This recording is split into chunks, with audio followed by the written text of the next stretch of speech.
Hapo nyuma hata mvua ilikuwa ikikuja, wakati inakuja hivi hata nilikuwa nimeshangaa sana.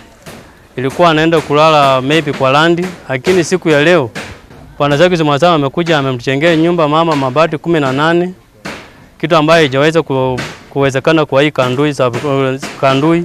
Ile allocation kwa wazee it's very small, ni ndogo sana. Utapata kwamba kila mwezi mama kama huyu mahitaji yake ni makubwa, kwa sababu huyu anahitaji dawa, viungo labda ni hafifu, sasa anahitaji chakula kizuri, lakini yale mapato ambayo wanapewa ni madogo. 2000 is very small kwa mama kama huyu. Ya kuongeza mapato kwa wazee, kwa sababu hao ndio watu wako vulnerable. Yes. Ili kanda na kupigana na maskini tuweze kuhakikisha kwamba watu wetu wanaishi. Ukitazama kama hiki kijiji, it's just a stone throw away from the highway inatoka Mombasa inaenda South Africa. Yes. Lakini hapa hakuna stima. Hakuna.